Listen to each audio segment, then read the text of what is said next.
What's up, AfterBuzzers? We are back for Quantico episode 2, Fear and Flesh. And believe me, I was scared out of my mind this entire episode. Stay tuned to find out why. You're tuning into the destination for TV superfan discussion, AfterBuzz TV. And now, let the buzz begin. Okay, wait. Very spy-esque. It's like you're behind a corner like this, you know, right? Can we just have this moment every time the show's about to start? Can we Lift just the have eyebrow. The lips and leather. Oh my gosh, do you guys see us coordinating tonight? It works You know. so well. Yeah, it is super cute. I love all the different colors of lip as well. Yeah. We are Alex Parrish inspired, in case Yes, you're wondering. exactly. we felt like we would channel Alex for the rest of the episode, so I hope you guys like the lips and leather. What's up, guys? Thanks so much for joining us for episode 2. My name is Candice Cruz, and I'm joined by all my lovely other ladies with the bold lips. Hey, Elayna here in the red lip. Hey guys, Ashley Allen here in the kind of burgundy reddish It's look. super cute. It Girl, is. thanks. And it's your girl Christine Bean over here rocking the red lip, just like my girl Elayna. Because we're twins today. What is mine? It's like a... Dusty Rose? Yeah. That's perfect, actually. That's Dusty actually Rose. really good. I'll take it. I'll take it. Well, guys, this episode had me all riled up. Oh yeah. And I feel like we had mentioned last week that they had talked about trying to keep a lot of the episodes really news and current and influence. And I think that's what got me all scared out of my mind. I tried to contain it a lot. Yeah. But we introduced a lot of new characters. Yeah. A lot of new people to the team, the Black Ops team. And then we also introduced a couple of really cute characters that I just really loved. I love me some Gracie. But there was a lot of challenging topics in this episode. Very much. Yeah. It started off immediately. Yeah. Like, I pointed it out, but I don't think you guys knew what I was talking about. They don't listen to me when we're watching the episode. I try to like... I had my headphones on. I was Yeah, in. I was in there. I was in. I try to like be like, you know, quiet, polite. I'm like, and they like totally ignore me. So as soon as I saw the creepy guy, his name starts with an L. They said it one time when they were looking for him later in the episode. But as soon as I saw him sitting at the restaurant and he was like looking around, I was like, this is going to be a attack based on race. Okay. I didn't catch on that, actually. I didn't Because either. then, okay, so that's what I'm talking about. Because then you guys were looking at the You screen, said and I was black like, people. I said black people. They're all black, and you were like, I was like, Yes, they are. Good representation. job. Like, not for the right reasons, though. Seriously, I was like, I didn't catch it either. I didn't. I caught the bioterrorism real quick. Yeah. I caught the whole sneaky white guy. I caught none of the other stuff No. at all. I didn't know how he was gonna do it. I thought he might have put out a gun, like that would have just been. But unfortunately, when I did see that scene, I thought Charleston, like what's been happening, which is really sad. But what I also realized, and maybe this could be a talking point, not sure, but I was also a little bit desensitized to it. Like I saw it and I didn't immediately feel emotion, and that's why I kept looking at you because you were feeling the emotion very raw, and I would look at you like, oh.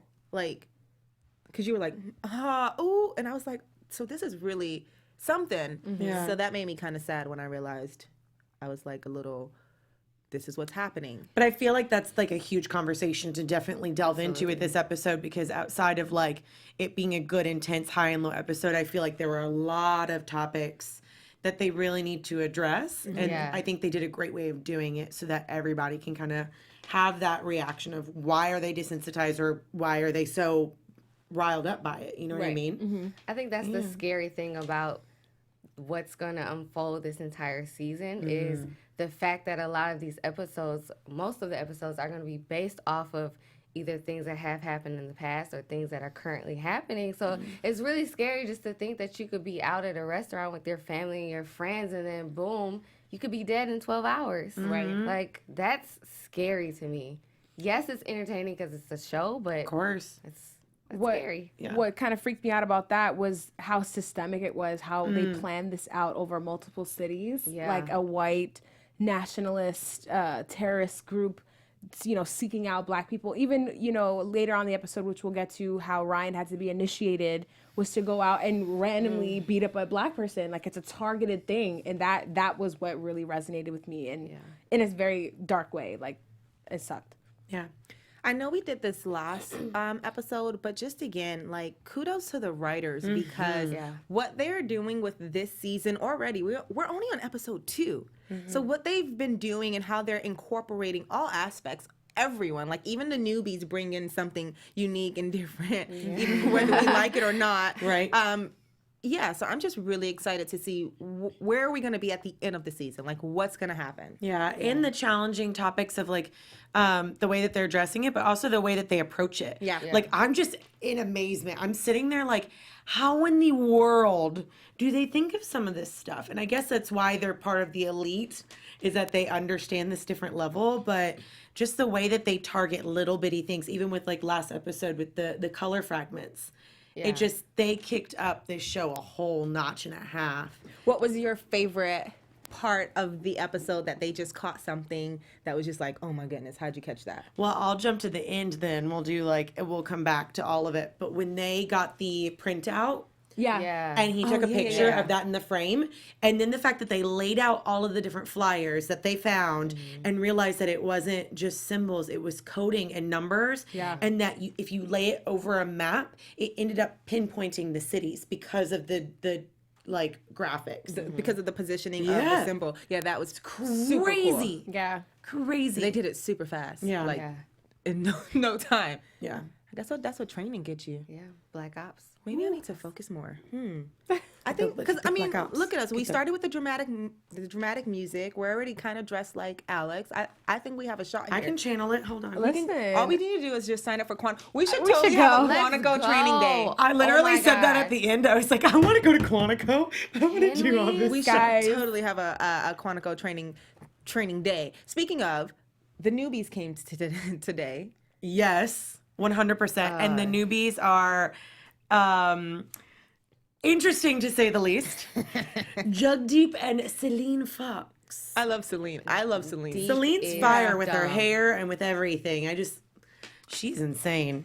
She's great. The thing I like about Celine was I like that they were able to introduce a new female character who wasn't like overtly bitchy or like, this is my way, how I, like there's certain like types of female characters that they'll bring in who would either clash with Alex or, which that remains to be seen. We don't know yet, but it just seems like she's smart, she's capable, and she's ready to help. And I'm just loving all the strong female characters this season. I appreciated that. Yeah. Yeah.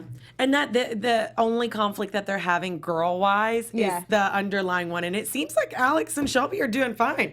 Yeah. To be honest. now. Because Right they're still trying now. to be polite with each other. It's But we all that know. passive-aggressive polite. Yeah. It's that, like, you can feel the air tension right there. Just a little And for bit. the record, we got a lot of slack on social We media last did. week. First of all, thank you to everyone who's listening to us live Yes. True. for joining us. And we appreciate your feedback. And I definitely wanted to bring that up because we were called out for being very harsh on Shelby. And I just want to say for the record, and I'll let you say something too, Elayna, like, does girl code not exist? Like, that's where my frustration was coming from. We're not absolving Ryan from all blame, but Right. I just felt like Shelby, knowing the situation, should have just excused herself. Yeah.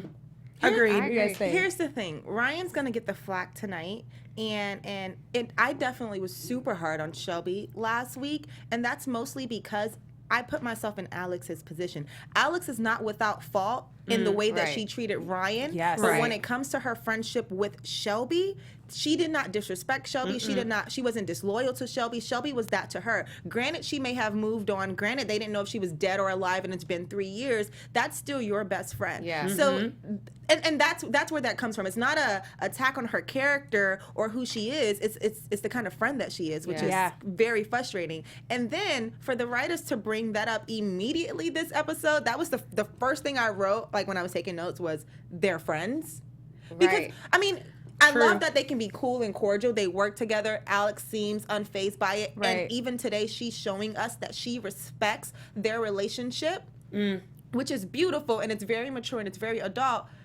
But it also makes it harder on us as the viewers to slap Shelby on the wrist. Because it's like if your best friend could be okay, like, Yeah. you know what I mean? Well, not only that, I feel like even though Alex is respecting and understanding their relationship and that they're married. But I don't feel like they have that same respect for Alex, because when you see them together in a group, they're huddled up and cuddled up and booed up in front of Alex. And I feel like they should have a little bit more respect for her, knowing that she was the original woman. It's like, okay, you guys are married, but do you really have to be cuddled up and kissing in front of her? I agree on that disrespectful. to an extent, but I also feel like we've seen another side of Ryan that I feel like he's overcompensating for something here. Yeah, and we spoke about that last We time. did, and I think he's trying to almost prove not only to Alex, but he's trying to prove to himself. Yes. Right. Because I think personally, and maybe this is getting too far into predictions or trying to be meta and realize what he's feeling, I feel like the reason why he went to Shelby is because it's the closest connection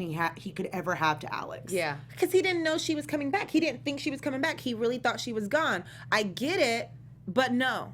And then here's the thing. We all are going to have different perspective on it because we live different experiences. There are some people in certain friend groups who may have dated a guy, and once that relationship has ended, their friends have open access to date that guy, and it's totally fine. Some people function that way, and that's okay. In my world, however, that's just not how I function. And I don't think I should be beat up about that. I think I should be able to say, you know what, Shelby, I got a problem. Absolutely. Agreed. Yeah. Everybody Hello. is wrong in this situation. Everyone has their own faults in this situation. It's just, A perspective. Yeah. Viewpoint. Which sucks. Absolutely. It sucks. Well, talking about perspectives.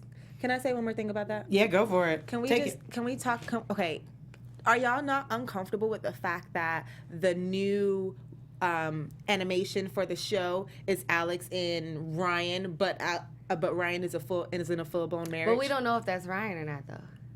Oh, I didn't even think about that. No, so true. Alex always has a Yo, man, first this of is all. true. I And never then a look new at her. guy. Know if Look it's at her. Ryan. That's true. You're right, but the animation has a circle face. That's Ryan. But but yes, I'm here for the if it's not Ryan. Because it's not the square jawline we got at the end of the episode. Right. Oh, and I'm loving the new I square mean, jawline. Just saying. Oh, yeah. Great. Yeah. That shower with a fresh clean. My goodness. Well, we gotta talk about him with the scruff first, but I think I want to hear a little bit more about some other people up in Some here other too. people. Well, I mean, you guys are here at AfterBuzzTV.com, AfterBuzz YouTube, and of course, our very own Maria Menounos has something to share with you guys. You guys know what it is?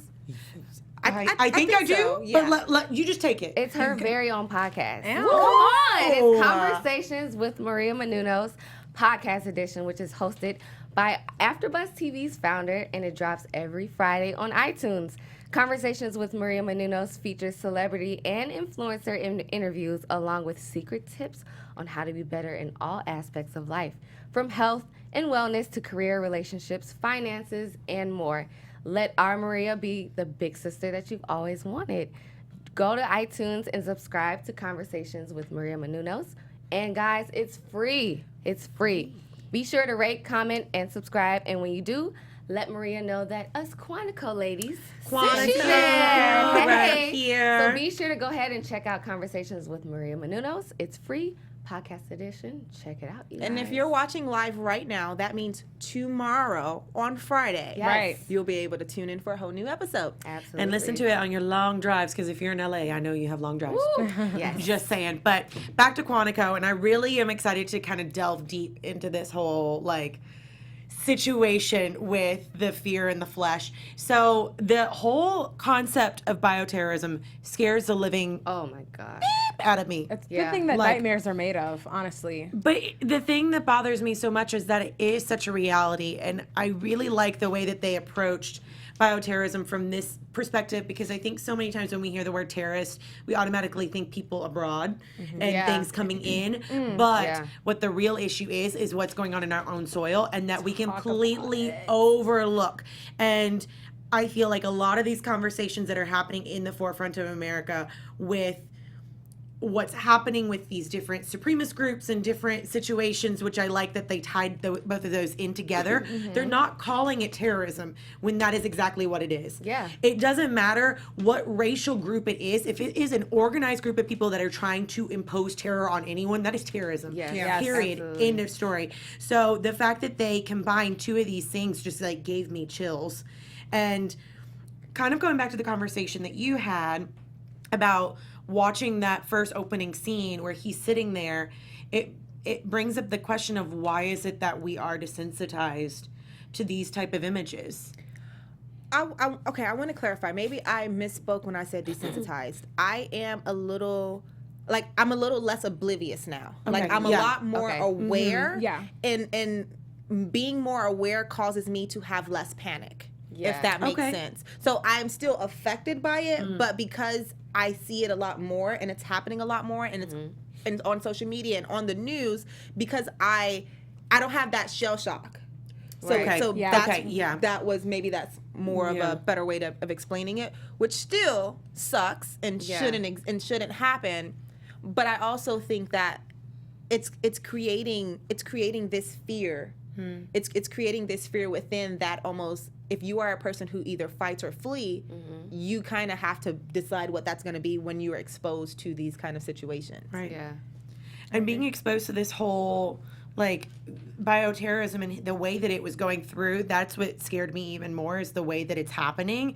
Like that powder just came out of nowhere, and the fact that it escalated and you died within 12 hours. Gosh, It's yeah. such a rare strain of TB that was being housed in a mason jar almost. Like, that's what threw me off. It's seemingly just something innocuous, but it's killing people at such a crazy rate. And to be honest, I was very alarmed at the fact that Alex and Deep were exposed to it, and as well as Harry. I was going to Yeah. say Charlie for a I second. almost said Henry. Yeah. Harry. I was like, when they started coughing, that's when I was reminded of how serious it was. It was all about, get Gracie to a certain place, to the CDC, and get a cure, thinking about everyone else, but forgetting our central characters were also affected by it. And that raised the stakes for me. Of course. They made that decision. Remember when they were having the shootout Yeah. and Deep was like, don't take her out. And Alex and Harry was like, F it. Yeah. Let's just do Yeah. it. Side note, because I know that Ashley's about to move on. But let me tell you how deep we were in the episode. They were all coughing and we saw the blood in Alex's hand. And then Christine, while watching this exact scene, decides that this is the perfect time to start coughing. And I was like, Whoa. were you exposed or am I about to die? Here. I had the worst Yeah. this little something in my She- throat, and it was just Scared me. Ashley and I looked at you, and then Candice totally missed it. So she was like, Yeah. "What happened?" I was like this watching the episode, No. like, oh my God. She got And a then- quick side eye. What's happening here? that was so funny. I forgot that I did that. It was funny. Hey, Oh man. I forgot what I was. You were gonna Oh, okay. you were going to talk about them being exposed to TB and just still. Is that helping? That doesn't anything? help.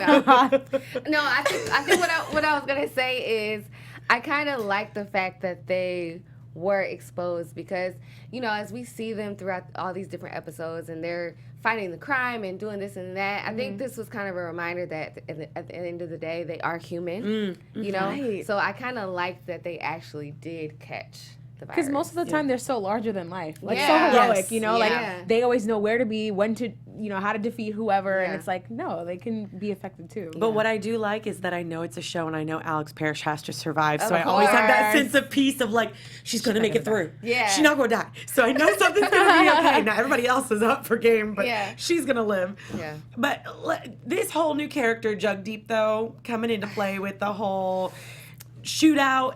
He is in the wrong place at the wrong time. my Not God. one time, not 2 times, but like 5 times in this Deep. whole episode. You had one job. Right? And you just couldn't. He's that can't get right. He just couldn't get it right. He's the example of the guy that's book smart, but you can't rely on him for anything else. He doesn't really seem like he has common sense. He's more of a liability to the team than Yeah. Jocelyn Yes. is, and everyone's concerned about her signing. And you know, it's like, well, she can hold a gun, she knows how to Right. move, Yep. she can communicate. Deep's like, That's like Yeah. me standing here and you disappearing and me just acting like, she's gone? Oh. Gracie got shot, and I mean, I think at this point we just couldn't take Deep anymore. Yo, we were like, what? We were like, Oh. what's happening? And so we're having this moment like, dude, you just are a mess. And Ashley blurts out, you had one job. You just had, and it's true. Like, he messed up so much, but here's what was frustrating. Okay, you let Gracie get away. in the field, fine. Okay, she accidentally got shot because it's a lot going on, fine. But when you get into the animal shelter and it's time for you to do what you do, which is be the superhuman genius that you are, this is not the most sanitary place. And then he starts like trying to wash his hands. But did you see Alex give him that hard stare? She did. When he was talking about the clamp, she's like, I vouched for and then he's you. like, okay, just hand me something. Like, yeah, like get it hurry together. up. Like she's Yes, a do 12-year-old your girl job. dying on the table here. Yeah. Like I Like- don't know how to raise the stakes any higher than right now. Exactly. Is that you didn't take the bullet for her? Just saying. Exactly. And she needs to save everyone else's life. So do your job, get it together, and get the bullet out. He did it. Done. He got it done. He did. He he survive. stopped the bleeding. So. But I mean, talking about the relationship with Gracie and Alex, I really liked that she finally came to the moment of like, no more lies. Yeah. And I think sometimes we forget that these kids are so smart. That kids are just so receptive to everything. And some of the stuff she was spouting in the back of that car, I'm like, whoa, girl, Yeah. you okay. We're all right, we're grown. But she, like, her telling her and automatically knowing, is that blood if I die? yeah, That just was like a dagger to the heart. Yeah. very perceptive. But also, I mean, yes, she's grown, and yes, it's like, oh my gosh, you know so much. But a little truthfully, kid. kids that go through the system, who are in foster care or who come from lower income communities,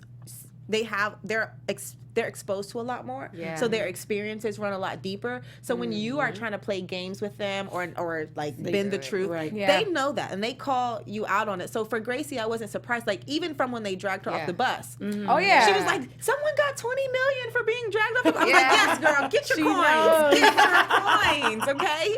But with Gracie, what was the most warming for me is that she had this personality that tugged at our hearts, but then her and Alex had this relationship, which was revealed to us was because of Isabella, which I thought was a big moment for us because we see Alex having some type of fault. Like her shouting out Isabella when looking for Gracie was a moment where you may need some kind of help or you just need therapy at this point. You're having some kind of separation anxiety maybe. And I think that's kind of what Harry did a little bit when he was talking through it. He was like, regular Yeah. lives are for everybody else, Alex. And Yeah. I think, I mean, that's so true in the way that this show is formatted, even with like the fact that Ryan had to go into this type of situation as well, like kind of jumping over different characters. Just because I know that we're running a little short on time, but Ryan having to go through this whole like initiation process as well. Oh my God. Like that was literally having to lay down your life, like Alex giving up Isabella and Andrea, and then Ryan having to go and like beat up Owen. Like, what sacrifices do you have to give Yeah. to survive this job? it goes back to that conversation that Harry and Alex were having that you talked about, because they're talking about family and the concept of a peaceful life, but in the line of work that they do, that doesn't exist. exist. You can't have people that are important to you because they're now vulnerable.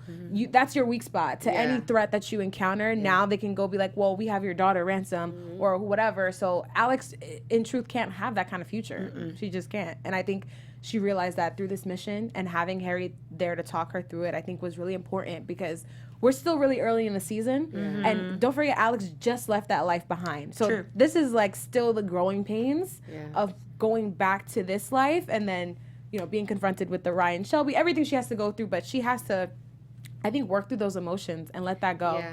And it seems like she is now. And I think she's so used to always sweeping everything under the rug, but this is like that one thing that you just can't push under the rug. If you notice this episode, Alex and Ryan kind of reacted the same way Yeah. to something they were sensitive about, because when Alex said Isabella, and I think it was Shelby who kind of brought it up again, and she kind of brushed it off. Oh, and then when true. Ryan was looking for clues and stuff, and Shelby's like, "How are you?" and he's brushing it off too. Like, they don't want to talk about the things that they had to confront this episode. They I didn't even see they don't talk about it with everyone. Yeah. They were the people that they talked to these things about. Yes. And now they can't. And now they can't. They Exactly. don't have that friendship anymore, which may be the only thing that drives them close together, which is dangerous territory. Yeah. What I can say, you guys were talking about Alex and being separated from her life. I did see her be relieved when she was talking to Gracie toward the end of the episode about how her friend found her this apartment, so she might take into that. I saw like a bit of pleasure in her when she was saying that, so you could really tell that she missed her friend. And I mean, what I hope would happen is that the writers don't use this situation to make us dislike any of the characters in the love triangle, but almost that they would bring the women together and kind of make us just hate Ryan. No, just joking. But in some way, not try to make this woman against woman. You know, I would like that not to happen. I would like to be super surprised by that, but where's the drama? Exactly. True. I mean, I appreciate that because I forget about it sometimes that's all a lot of what plot lines happen is that it's woman against woman. So yeah, I'm hoping that it goes the opposite way, to be honest with you too. Ugh. That would be super interesting. Can we talk about this fine, sexy man that came on our screen? Yes. Okay. He's the one Mike new character we didn't McQuigg. talk about. Is it McQuigg? It's McQuigg. McQuigg. Mike McQuigg. Mike Ugly McQuigg. name. Which, I mean, I kind of didn't understand where he was coming into play with. I thought he was going to be a one-trick pony, just going to be in this one episode with the whole, white supremacist group, and he was undercover and all this stuff. He looked good scruffy, but he looks better with the shave. Right? I'm glad he's not a one-trick pony. I mean, it's obvious he's joining the team. But 2 years undercover in that type of organization, how do you not lose your mind? Exactly. Well, Ryan did several times undercover too. I think they mentioned that in season 1. Yeah. He had He's done undercover stints, and it messes you up. So And the fact that they did give them an immunity shot from the get-go. right, yeah. Which kind of made me realize how deep rung this whole organization is. And even the fact that they found that video of Rinway back in the 80s, how long has this been going on too? You know, that's honestly the one thing I wrote down in terms of questions. What happened to Runway? Because we saw the FBI storm the white supremacist lair and kind of, but did they go back and then get the company find that him? they're connected to? Because they were the ones funding that and being in control of the vaccine. So, are they still going to be at play here? Because, like you said, it ran back through the 80s. Is this something that's going to continue? I feel like I'm just looking for threads. Well, no, Right. because I instinctively want a larger thread here, and it's Yes. we're not getting one. they also had hard evidence that Rinway was in fact responsible for. Yeah. So the fact that he called, and pinpointed them to the location for the Seoul, the soup kitchen location, Yeah. you know that he's involved. So we need to see that arrest too. But because they didn't, maybe you will get your. Well, it's the same thing with we kind of had a loose end last episode, and I know that this is kind of going into predictions, but when we were talking about Andrea and people being vulnerable and having that person, those people that caught Alex in the forest, do we know who they were? I know that they were working for the widow, but could it, maybe I'm stretching it too far, maybe I'm trying to find a thread too. What if those people are not only involved with the white supremacist group, but also underneath the widow, and the widow is somehow connected to Rinway? I'm pretty sure, I can't believe that Quantico is not going to find some way to connect all of these stories at the end. I feel like they're going to have I to. don't believe that they will go out like that. Because as much as we love these characters, I don't know that what they have is strong enough to be the only continuous thread throughout this season. I need a larger. Because then it's not Quantico. Yeah, the stakes have to be super high. That's how this show kind of runs. It's kind of an adrenaline rush for a little bit, and you buy into that when you watch it. So I'm looking for that. I think it's gonna come. I hope so, because what I loved about the show was the long consistency. Yeah. The storylines were sometimes drawn out a little far in the Yeah. last few Yeah. seasons, but it made it different from any other procedural. Yeah. There's so many procedurals about FBI or CIA or cops or whatever else. Yeah. And there was something so different about Quantico that I loved so much. Yeah. And the characters are keeping that interest for me. Mm-hmm.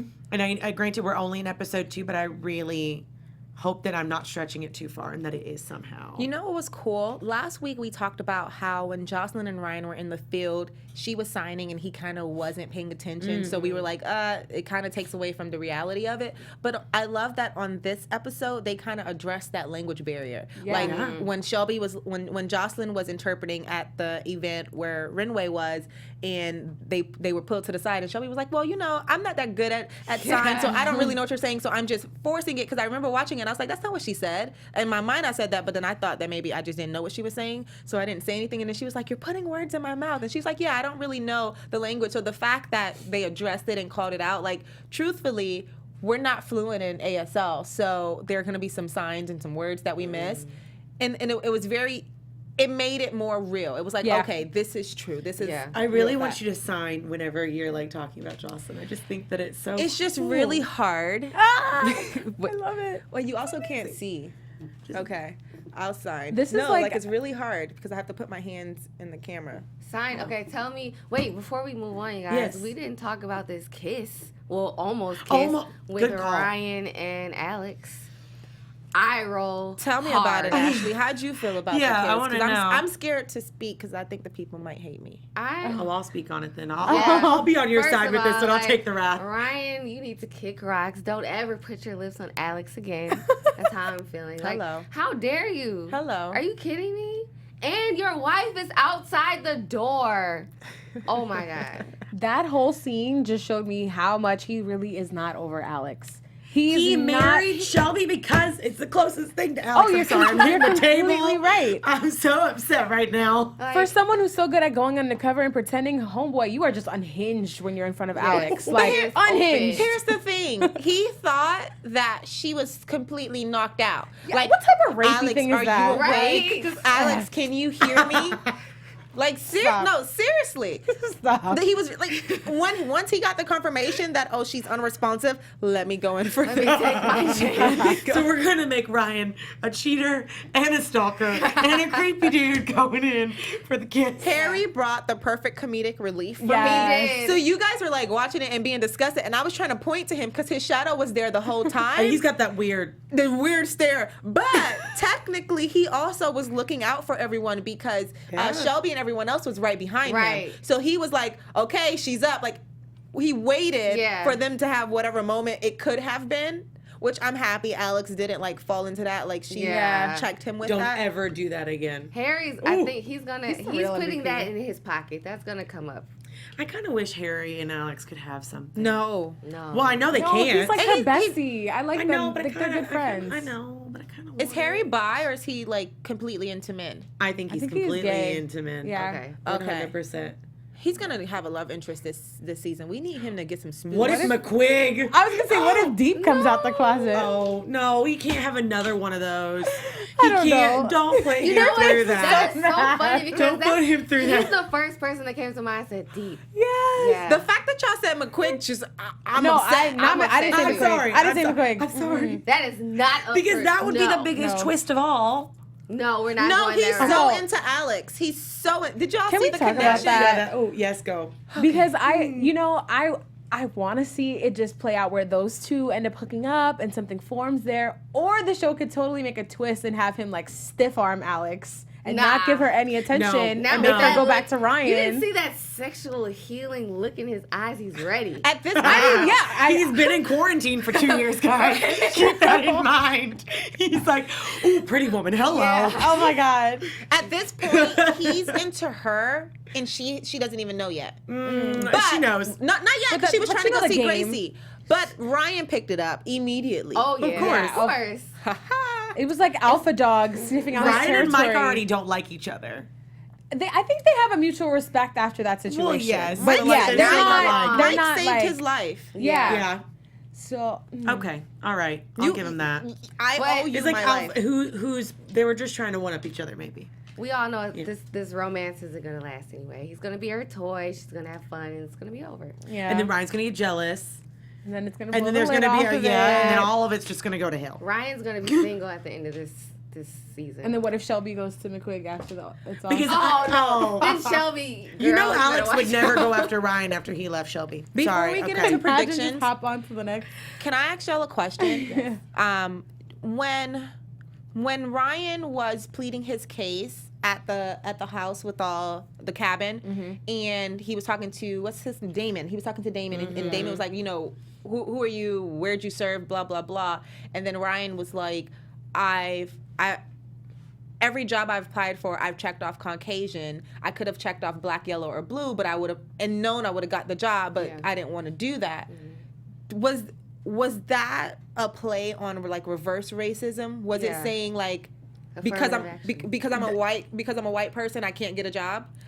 I will say that is an issue, and I think that's like a huge underlying reason why there are so many groups that are starting to come to the forefront. Yeah. I think for multiple reasons they're coming to the forefront, but because people are so focused on trying to almost force diversity to an extent, not in a bad way, because I mean I think I'm very for it, but I think forcing it in there also ostracizes the other group and pushing them back so that it's almost reverse. Okay, Because you're trying to balance the levels, and right now it's skewed. So now you have to push someone down in order to pull someone up. right. With the way that our society is built right now. But that's just. Yeah, I think it's just shedding light on like white male fragility. These are straight white Caucasian men who are used to being the dominant group in society in every way, in education, in the workplace, in whatever space that they occupy, truthfully. So I think having that little monologue was a great moment to kind of establish where those people were. And to your point, I mean, I'm all for diversity, and I didn't allow my brain to go that way, which is why I asked the question. But now that I'm thinking about it, this past weekend I actually had a conversation with a friend guy of mine. He's in the arts. He's an actor. He's a white guy. And we were like having brunch and we were talking. He was like, I'm for diversity and I'm for the minority. But at this point, I feel like if I'm not open, if I don't openly express my sexuality, then I won't get a job because I am standard white male. Because they're trying to almost. But what I can say though, as much as I told him I can understand where you are and I empathize with you because that has been the story of my life or our lives for so long. And unfortunately, there's not any balance. Like before it was whites on tops, anybody else on the bottom. And now it's like, okay, we want to diversify. So all minorities on top, whites are kind of being left out, which is still not okay. Yeah. Like, you know what I mean? It's not okay either way. At all. Yeah. And the fact that even like, that's another conversation too, and I don't want to get into it that much, but why is it if we're trying so much to have diversity, why do we even have a check mark, like a box to check mark? Why is there even a box that you have to have a certain quota of anyone? Yeah. To be honest, like I've had to deal with that too. If there was a question that literally said, "Are you Latino?" There was no other race except for "Are you Hispanic?" And that was in a job application I filled out 5 years ago. So like, it is a real thing, whatever race you identify with, I think. And this is where the appreciation for what Quantico is doing season 3 comes into play, because conversations like this come up and we get to go deeper. And maybe it's conversations that we aren't having at home or that we aren't sharing with people with different perspectives. You know what I mean? So definitely continue this conversation if you guys are watching or if you happen to watch later. But I guess I think that it's great, and I think that this show is just very, very innovative. They had to push the envelope after coming out of season 2. Yeah, even just what we mentioned earlier at the top of the episode, the fact that it was a white terrorist homegrown cell, because think back, maybe 5 or 6 years ago on TV when 24 was still big and a lot of other shows that continuously took the other formula of like white FBI agents or whatever U.S. law enforcement group having to stop some sort of Muslim or foreign-grown terrorist cell that comes to infiltrate us versus it being homegrown and going that way. So even just taking that perspective on it, I appreciate it with this episode. It brings awareness, it brings conversation, and maybe, hopefully, it brings change. But we don't have much time left. Do we have any quick predictions that we want to touch on before we go off? Oh, I thought that was the actual sound. We were so good at that. You were really good. You guys just TV prediction. What do you guys have? I don't know. I think I kind of said mine already, with hoping that the groups are all intertwined. That's kind of mine too. Okay. What's hard about predictions at this point is right now the episodes seem very individual. They're individualized. Yeah. So I have no idea. we don't really know what's going to happen next. The only thing we can really predict is Alex and Ryan, or Shelby and Ryan, or McQuigg at this point. But I want to say I love that Deep brought the Indian flavor, and he even spoke the language. So they're still doing that thing with the language, which I love. So now I'm going to go Google the word. What was the word? I forgot. Oh, It was okay. thank, All it was thank you. I go. think that there's gonna be more characters introduced. Starting How big is this team going to get? See, that's the thing. Quantico before was like a ton of people, and then it gradually got smaller, and this time they kind of started small, and I think it's going to gradually get bigger. That's beautiful. So I love it. that's my All the prediction. colors, all the soup, all of it. Bring it Love it all too. together. Yes. Like our lips. Yes. The colors of the wind. The different colors. We should change up the lip color every week. We should. Yeah. That'd I be like fun. it. Lips and leather. Lips and I leather, love yes. it. And I know we didn't include too much news, but go check out Andy Cohen because Priyanka Chopra, our girl, was on there tonight. I'm going to go watch that after this. And But apparently she spilled some tea about the royal wedding. Ooh. So, what does she know? Of course she's invited. Of course. because apparently her and Meghan are like BFFs. Oh, yes. I think I did see that in a People article. Yeah. Her and Meghan are Which just close. made me really excited. It's coming up, guys. May 19th. Oh my goodness. Countdown. Okay. Countdown. Yikes. All right, guys. Well, thank you so much. I know we kind of went all over the place, but we hope you guys enjoyed the conversation. Continue the conversation, like she said, down below. Give us comments, suggestions, critiques. Yeah. We appreciate all of it. Like it, subscribe. And again, my name is Candice Cruz. You can find me on all my social media at Candice R. Cruz. And it's Elayna here. You can follow me on all social platforms at @hey_it's_lay. Hey guys, it's Ashley Allen here. You can find me on all social media at Ashley Reed Allen. And I'm your girl, Christine Alexis. You can find me all over social media at Christine Beam. All right, we'll see you guys Until next next week. time. Bye. Lips and leather.